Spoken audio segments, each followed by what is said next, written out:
Today on Dr. Phil, young lovers You did throw a dresser drawer. behaving badly. She says you shoved her into the wall. I gently moved her. Pushed me as hard as she pushed you.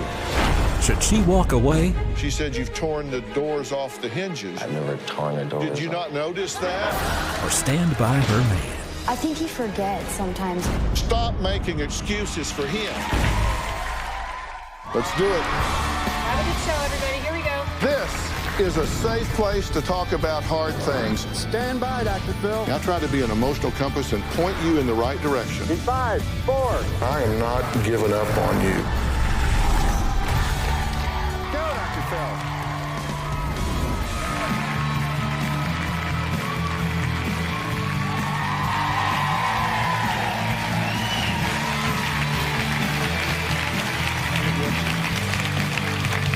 All right, thank you very much. All right, take a look at 22-year-old Natalie. She is young, in love, and says that she's absolutely terrified of her boyfriend, Justin. She says he wakes in a rage and has uncontrollable violent outbursts that makes her fear for her actual safety and for her life. Now, Justin says that although he does lose his cool sometimes, he says he has never actually laid a hand on his girlfriend, Natalie. Well, she disagrees. When I'm with Justin, I feel like I'm on pins and needles. Whatever I say or do, I'm afraid that it's gonna make him angry. Natalie's overdramatic. She blows things out of proportion. Justin throws things, puts holes in the walls, punch things. He'll break anything that's around him. Natalie gets me heated when she nags me, and he won't let me walk away from an argument. And it makes me more angry. When Justin gets into a rage, he gets violent. So Justin one night just gets really mad. I get up to leave, and he throws a cup right by my head. Who acts like that? Who does that? I've never thrown anything at Natalie. I don't know where she gets that. On my 21st birthday, Justin, he spit right in my face.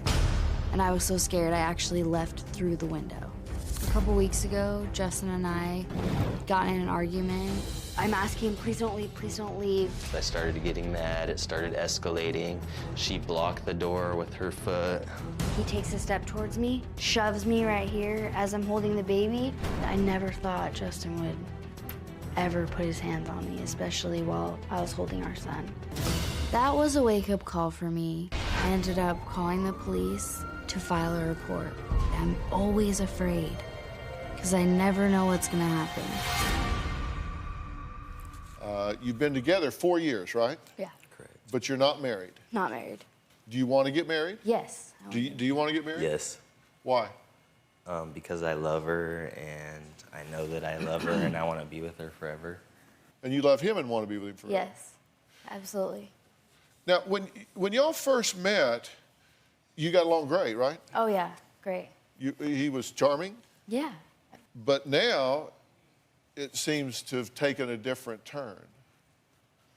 Exactly. Yeah. Because you say and you admit that you call her stupid. Correct. You tell her to shut up. Correct. Shut the up. I don't want to talk about it. Correct. Right. It does escalate to that point. Charming. Charming. It has escalated. That you to punch point. holes in the wall.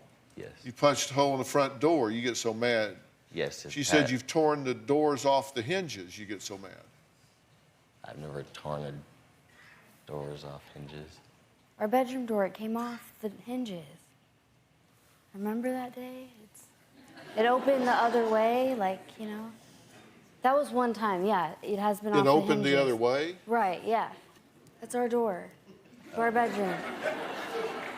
Did you not notice that? Don't worry about them. Just remember that? Yeah, I remember that. Okay. Yeah. How did that happen? Me hitting the door, and then I believe the hinges were loose, so I had taken it off to fix it. I hate it when that happens. The hinges were loose, and so you took it off to fix it. Okay, got it. Okay, but you did throw a dresser drawer. Correct. Justin, there's a hole behind the door.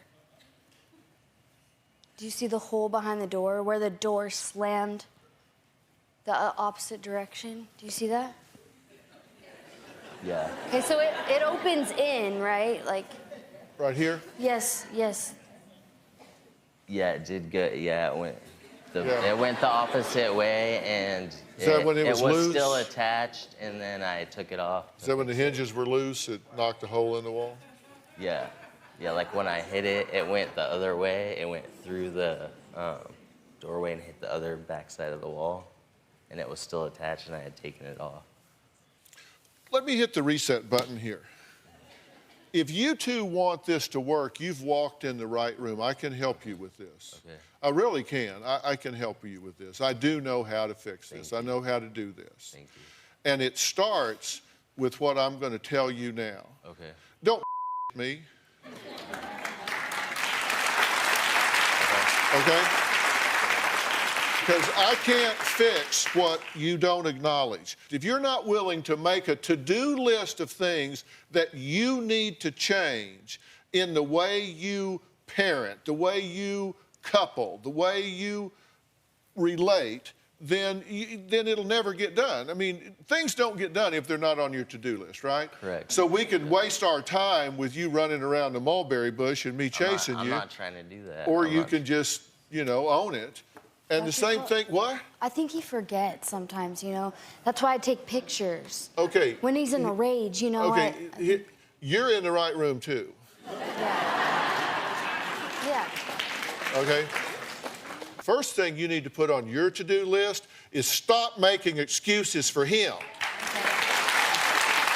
Okay? He can speak for himself. Okay. You knocked a hole in the wall with the door, right? Yes. Thank you. Okay. You threw a drawer and broke it, right? Yes. Yes. Okay. But you do think she's a drama queen and that she overreacts and overstates things. Correct. So you're not saying you're perfect, but you're saying, come on. Exactly. She just goes overboard. Exactly. Do you? I would say at times I probably overreact. Would you say like some of the time, most of the time, or all of the time? No, some of the time. Just some of the time. Would you say that sometimes he gets upset? Yes. And would you say sometimes when he gets upset that he says, I need to leave? You don't handle that well, do you? No, I don't. In fact, you've stood in the back of the car with the baby where he couldn't back out when he was wanting to get away. Yes. You've left yourself. I don't want you to leave, don't leave, don't leave, don't leave. Then you left with the baby, barefoot, to the street, and got in a car with a stranger, with your baby, with no shoes in the snow. Is that good judgment? No. No, absolutely not. All right, next, there's a precious 10-month-old baby caught in the middle. We'll talk about what he's been subjected to since birth after the break.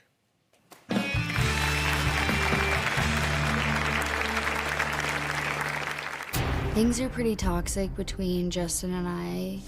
Natalie is always threatening to leave with the baby. When I hear that, it just makes me angry. My biggest fear is Justin's gonna accidentally hurt our son. Things are pretty toxic between Justin and I. My biggest fear is Justin's gonna accidentally hurt our son. What do I do as a mom at that point? Do I leave or do I stay? Natalie is always threatening to leave with the baby. When I hear that, it just makes me angry. One time, Justin had grabbed him out of my arms while I was trying to leave and said, "You're not leaving with our son." I was hysterical. Natalie uses my son as a bargaining chip. It makes me really angry when she uses my son in that way. I don't want him to be scared of his dad or feel not safe in his house. I'm so conflicted internally, and I don't know what to do about it. Justin promised a different life. He said, "I love you, I want to have a baby with you. Everything's gonna work out." I feel lied to. Have you changed? I would say yes. She says when you get stressed, you spit in her face. I don't do that. I do not spit in her face. Okay, now, all right, let's hold it here. She says on her 21st birthday, you spit in her face. I didn't. That's a spit. That happened or it didn't? That happened. Okay, so you either did that or you didn't. I didn't spit on her. I mean, I didn't spit on her face, you know? Oh, that happened. We've talked about that. That happened. I still to this day don't know what I said to make that occur. For him But to y'all spit in my face. discussed this and he acknowledged Yes. he did it? Yes.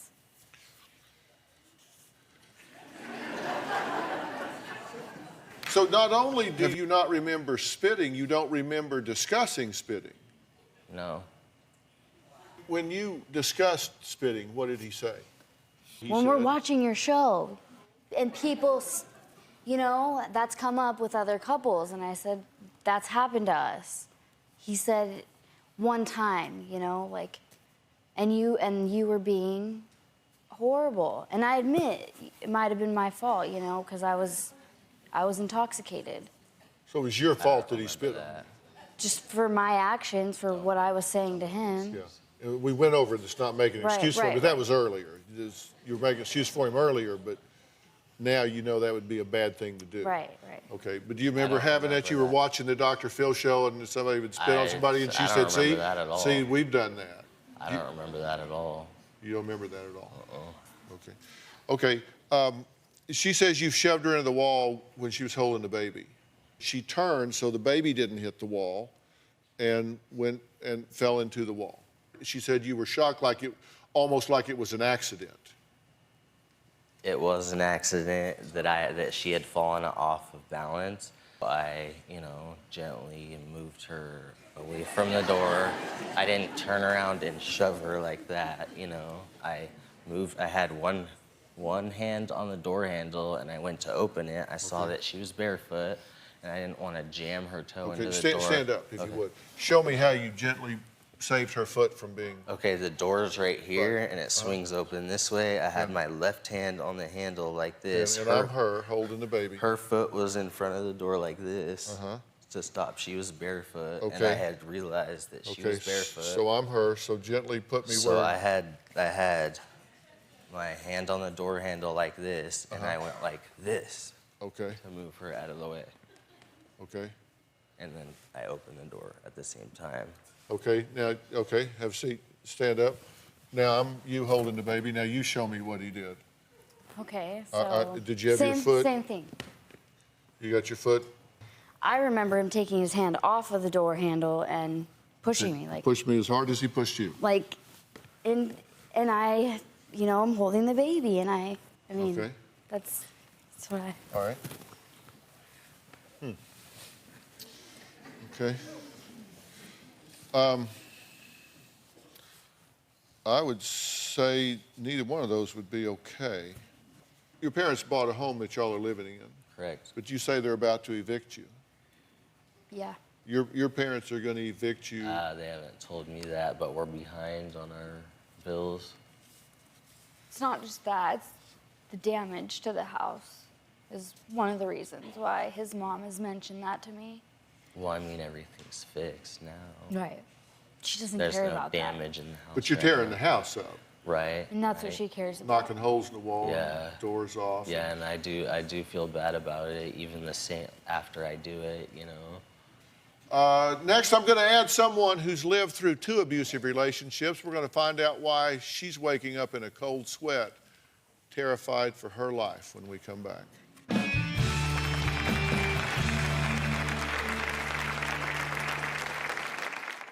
Has he threatened your life?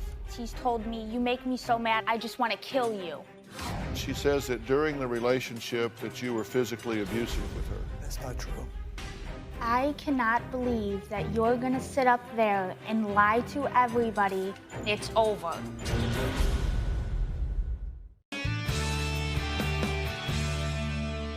Ever since I started my campaign, End the Silence on Domestic Violence, 4 years ago, you've seen a lot of women come forward to share their stories of abuse. One young woman dealt with a controlling boyfriend that wouldn't leave her alone, even after she broke it off. You'll remember Samantha. Dr. Phil, I have a crazy ex-boyfriend who will not leave me alone. Since I've ended it with Aaron, I've been afraid for my life. He texted me, if I can't have you, nobody else can. Has he threatened your life? He's told me, you make me so mad, I just want to kill you. She says that during the relationship that you were physically abusive with her. That's not true. She says that you choked her. That's not true. You never put your hands around her neck? No. I cannot believe that you're gonna sit up there and lie to everybody about you not putting your hands on me. Why do you think I broke up with you over a text message? I don't owe you an explanation, and I should have ended it with you the first time you talked to me the way you shouldn't have. If she wants not to talk to you, that's her right. You don't have the right to tell her how she has to break up with you. I'm putting my foot down. I'm getting a restraining order, and I never want to hear from you again. It's over. Well, since Samantha did the show, her story has actually become part of my wife Robin's Aspire curriculum for teens and young adults because it represents all the types of abuse that teens face. Take a look. I'm Robin McGraw, and I am the founder and advocate of the Aspire Initiative, which I created. What you might not realize is that you don't need to have a black eye, bruises, broken bones to be in an abusive situation. Sometimes the signs are hard to notice and can even be confused for love. My ex-boyfriend, his abuse started with just screaming. He would tell me that I'm so lucky I'm not a guy because he would have kicked my ass already. Before I knew it, it was pushing. He texted me, if I can't have you, nobody else can. Because of the harassment, I'm not able to do any normal activities that teenagers do. Being subjected to even just one of these behaviors can rob you of who you are and chip away at your confidence, self-esteem, and happiness. Please know you are better than that. I want each and every one of you to aspire to treat people the way you want to be treated. You've been listening to this whole thing, right? Yes. And you recognize a lot of the patterns, both in terms of what she's doing and in terms of what he's doing, right? Because you've lived it. I have. The only difference is I didn't bring a child involved. I can say that it shocks me. I know how you're feeling, and I know it's easier to make excuses than to say that you're in that relationship. And I just don't understand how you want it to work if you can't man up and take responsibility for what you're doing. I mean, you came here, right? You have a baby. When is it gonna be enough? I know it's hard, and it's not gonna be easy, but I'm not here to make your friend. I'm here to open your eyes because I had gotten into another relationship like this, and it doesn't get better. It doesn't get easier, and I know from experience, marriage does not help. But I can tell you now that if you can't be brave enough to do it for you, you need to think about that little boy who's seeing all of this.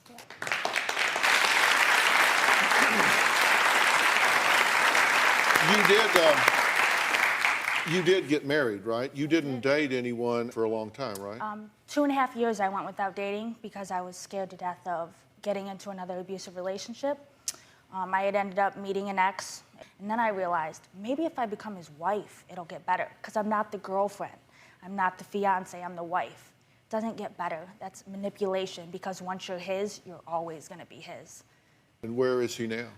He is actually serving time in jail because I had pressed charges against him. He's serving 60 days for domestic violence, and he's on probation for 5 years with an ankle monitor.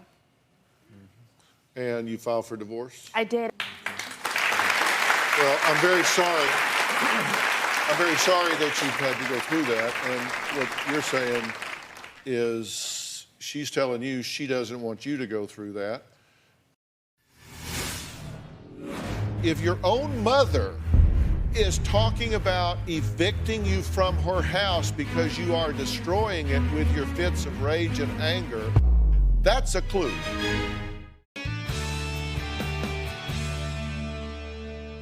Do you have a problem with anger? I feel like I have a problem controlling my anger when I can't escape the situation, when I feel like I'm trapped in a situation that's heated.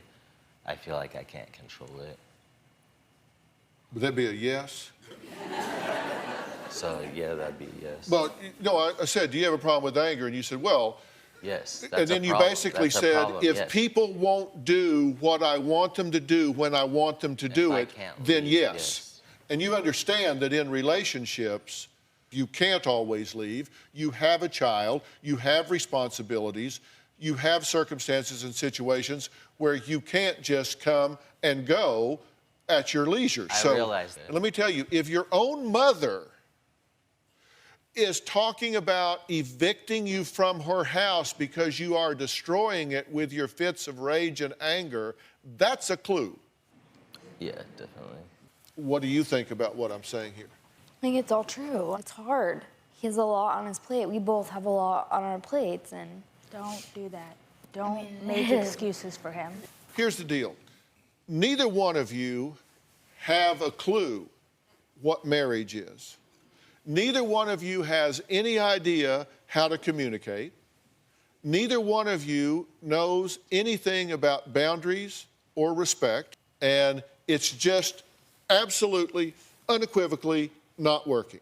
And you need to get some serious anger and stress management training, some real skill sets to cope with this. And you need to understand the difference between him and you. You cannot define yourself as a function of his emotions. You've got bigger responsibilities as a mother here. Mm-hmm. You two need premarital counseling. And if that doesn't happen right now, you are putting yourself and that baby in harm's way. And I can't allow that to happen because I'm a mandated reporter. Right. So, question, should you two get married? Hell no. Hell no. Now, I will get both of you that help starting right away. I mean, right now, if you will take the help. Will you take the help? Yes. Okay, and you will do that? Yes. Okay, all right, fair enough. All right. Next, sexual assault on college campuses. It feels like we're hearing more and more of these stories in the news right now. We're going to talk to someone who survived sexual assault not once, but twice. Plus, I'm going to tell you why my wife, Robin, is making space on our mantle, and it's not to hang Christmas stockings. When we come back, what she's done this last year to help victims of domestic violence.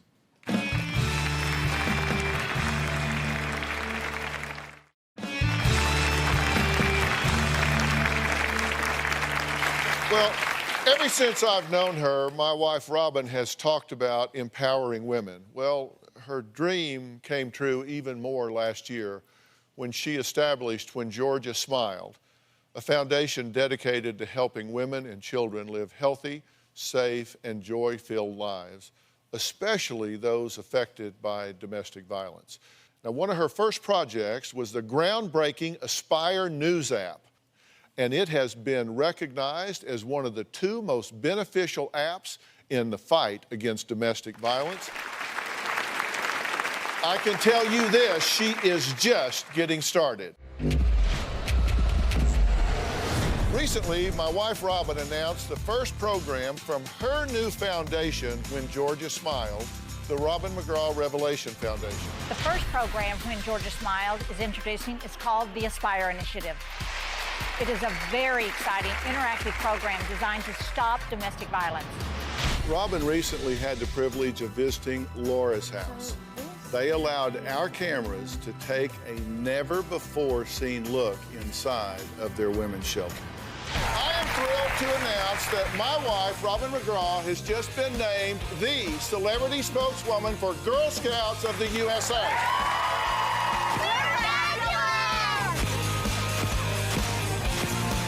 We just want to give a special thank you to Verizon for partnering with her foundation, When Georgia Smiled.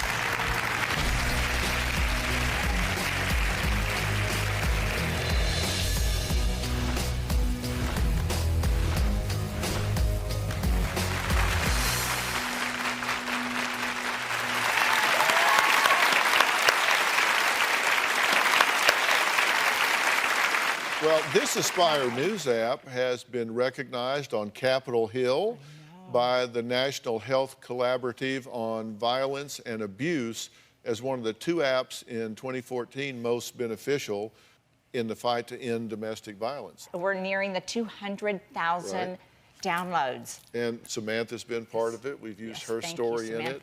And, and you've been making grants, right? Yes, we made a first grant to Laura's House, a shelter nearby, and with that grant, they have legal services now available to the women there who, when they leave the shelter, they can have restraining orders and other legal services. So we're very proud of that. Right, and I Aspire for Her. Talk about that a little bit. Yes, we invited men to join this conversation by asking college athletes to take a piece of athletic tape and tie it around their wrist and write the name of a woman they wanted to protect and just wear it all the time on campus. Yeah, that's been really interesting. And a grant for Male Survivor, a group that does, it focuses on men and sexual abuse. We can't forget the men. That's right. For her tireless efforts to enact change in the fight against domestic violence, Robin was recently honored at a gala for knockout abuse in Washington, D.C. Take a look at this. Knockout Abuse has led the charge to support women and children victims of domestic violence. Tonight, they'll honor Robin McGraw. We launched When Georgia Smiled a year ago in October, so we've had a wonderful first year. I'm very proud of it and thrilled to be honored here tonight.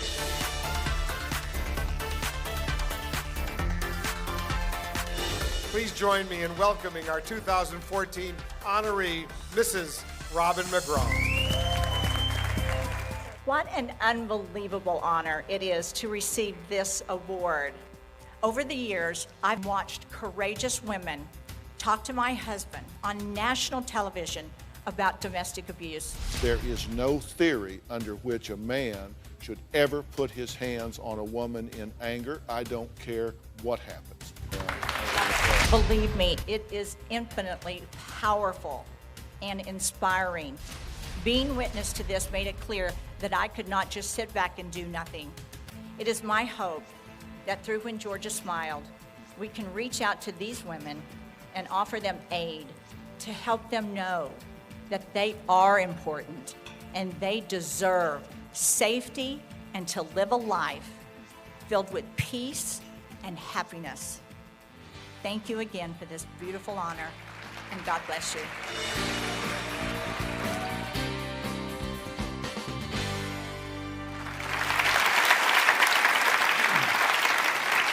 I am so proud of that. Do you know, in 2013, Knockout Abuse raised $600,000 through their live and silent auctions. And since they started in 1993, they have raised over $9 million to aid victims of domestic violence. I want to talk a little bit about another issue Robin has been devoting a lot of time to this year, and it's the sexual abuse happening on college campuses. Recently, there have been numerous headlines about such assaults happening all over the country. In fact, it's become such a problem that the U.S. Department of Education's Office for Civil Rights is currently investigating 90 schools for possible violations of federal law over the handling of sexual violence and harassment complaints. Some of the country's most prestigious colleges are among dozens under scrutiny. The Department of Education named 55 schools under federal investigation for their handling of sexual assault claims. We have a crime fighters alert about a sexual assault at San Diego State University. Police are warning students not to walk alone at night after 6 men attacked a woman on campus.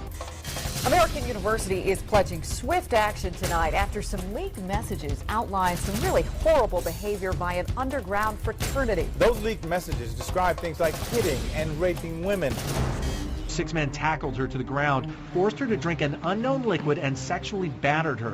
Universities all across Maryland are racing to meet an end-of-the-year deadline to develop some new policies to protect students from sex assault.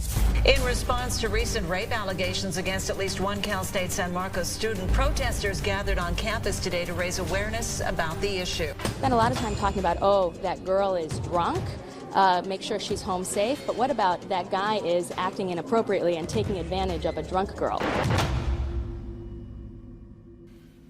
There is no doubt that campus sexual abuse is a huge crisis in America, right? It is, and that's why my foundation, When Georgia Smiled, along with Students of the World and Pivot TV, created the I Aspire grant, which is awarded to students who affect change on the issue of sexual violence on college campuses.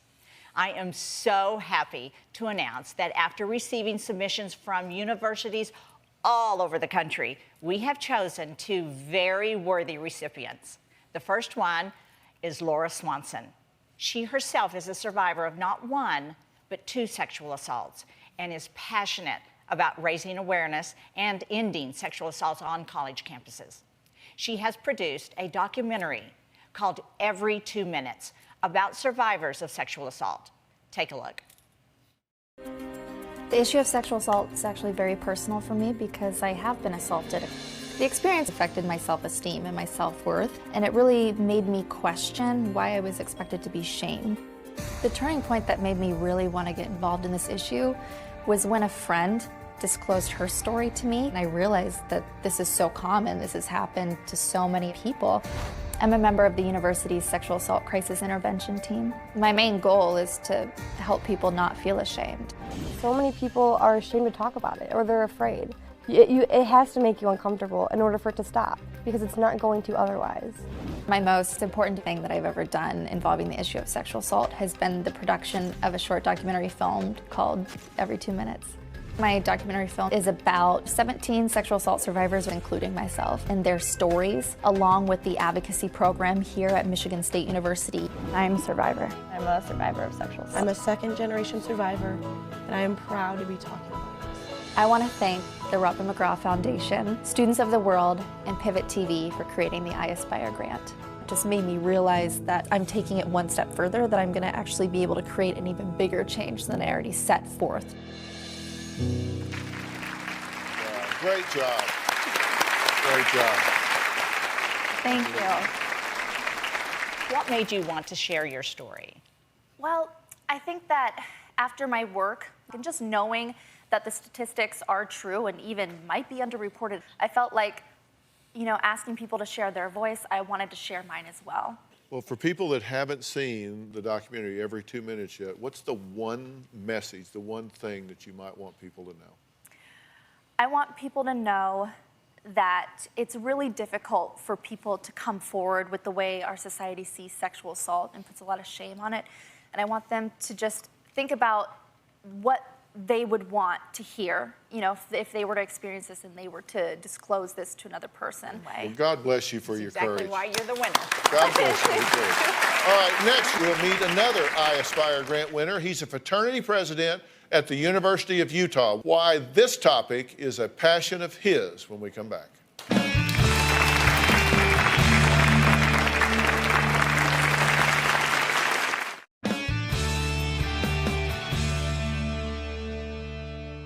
We have another recipient of my I Aspire grant here today. His name is Mitchell Cox. He's 21 and a senior at the University of Utah.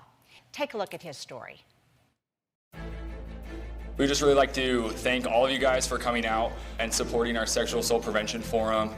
Our chapter of Beta Theta Pi first got involved with the Rape Recovery Center about 18 months ago. We have programmed sexual assault prevention forums here on campus. Between 1 out of 3 women will be sexually assaulted before they graduate college. As a fraternity, our partnership with the Rape Recovery Center is so important to us because not only are we able to positively impact the community, but we're able to dispel the negative stereotypes that are often associated with fraternity life.